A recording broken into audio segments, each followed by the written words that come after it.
உலகின் அவிழ்க்கப்படாத மர்மங்களில் ஒன்றா இருக்க ஈஸ்டர் தீவை பத்தி தான் இந்த வீடியோல பார்க்க போறோம்.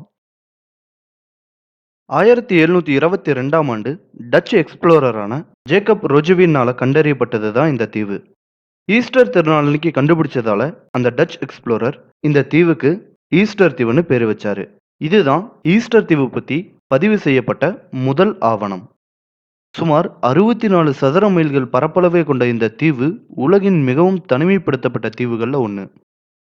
தென் பசிபிக் கடல்ல சிலி நாட்டுக்கு எல்லைக்குள்ள அமைஞ்சிருக்க இந்த தீவு சிலில இருந்து சுமார் 2300 மைல்கள் தொலைவுல அமைஞ்சிருக்கு. இந்த ஈஸ்டர் தீவுக்கு மிக அருகில் உள்ள தீவுன்னு பார்த்தா 1400 மைல் தொலைவுல அமைஞ்சிருக்கு. இந்த அளவுக்கு தனிமைப்படுத்தப்பட்ட இந்த தீவு இவ்வளோ புகழ் பெற காரணம் இந்த தீவுல அமைஞ்சிருக்க கற்சிலைகள்.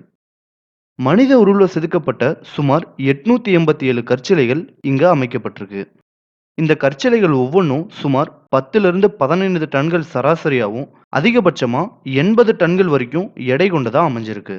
இந்த கற்சிலைகள்ல சில சிலைகளோட உயரம் சுமார் 30 அடிக்கும் மேல இருக்கு. யாரால எதுக்காக எப்போ நிறுவப்பட்டதுன்னு தெரியாத இந்த கற்சிலைகள் தான் இந்த ஈஸ்டர் தீவோட பிரபலத்துக்கு முக்கிய காரணம். இந்த ஈஸ்டர் தீவுல இருக்க சிலைகள் பத்தியும் அங்க வாழ்ந்ததா சொல்லப்படுற பழங்குடி இனத்தவங்களை பத்தியும் பல்வேறு தகவல்கள் சொல்லப்பட்டு வருது. அதுல முக்கியமான ஒன்றை பத்தி இப்போ பார்க்கலாம். ஈஸ்டர் தீவோட வரலாறா சொல்லப்படுற கருத்துப்படி கிமு 400களுக்கு இடைப்பட்ட காலத்துல பாலினேஷியாவை சேர்ந்தவங்க இந்த தீவை கண்டுபிடிச்சதா சொல்றாங்க. சில குறிப்புகள் அதுக்கு முந்தின காலங்கள்லயே இவங்க குடியேறிட்டதா சொல்றாங்க. ஆனா இது எந்த அளவுக்கு உண்மைன்னு தெரியல. அந்த தீவை வந்தடைந்த பாலினேஷியாவை சேர்ந்த மாலுமிகள் மேற்கொண்டு பயணம் செய்ய நினைச்சிருக்காங்க. ஆனா அந்த தீவை சுத்தி இருந்த வலிமையான கடல் நீரோட்டத்தினாலையும் அதை எதிர்கொண்டு போற திறன் வாய்ந்த கப்பல்கள் இல்லாததாலையும் மாலுமிகள் அந்த தீவிலேயே தங்க வேண்டிய சூழ்நிலைக்கு தள்ளப்பட்டதா சொல்றாங்க. அப்படி அந்த தீவுல குடியேறியவங்க 2 பிரிவினர் இருந்திருக்காங்க. ஒரு பிரிவினர் வேலை செய்பவர்களாகவும் மற்றொரு பிரிவினர் வேலை செய்பவர்களை கட்டுப்படுத்தக்கூடிய எஜமானர்களாகவும் இருந்திருக்காங்க. இந்த 2 பிரிவினர்களையும் அவங்களோட காதோட அளவு பொறுத்து வகைப்படுத்தியிருக்காங்க.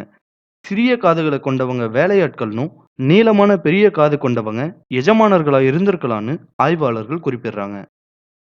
இந்த அனுமானமும் தீவுல இருக்க சிலைகளை பொறுத்து தான் அமைஞ்சிருக்கு. ஏன்னா இங்க இருக்க 887 கற்சிலைகளும் காதுகள் நீளமா இருக்க மாதிரி தான் செதுக்கப்பட்டிருக்கு. இதை பொறுத்து தான் இங்க 2 பிரிவினர் வாழ்ந்திருக்க சாத்தியம் இருக்கிறதா அனுமானிக்கிறாங்க. இந்த ஈஸ்டர் தீவுல வாழ்ந்த மக்கள் தங்களுக்குன்னு தனியா ஒரு எழுத்து முறையை பின்பற்றி வந்திருக்காங்க. இந்த எழுத்து முறை பற்றி உலகத்தோட எந்த பழங்குடியின மக்களுக்கும் தெரியல.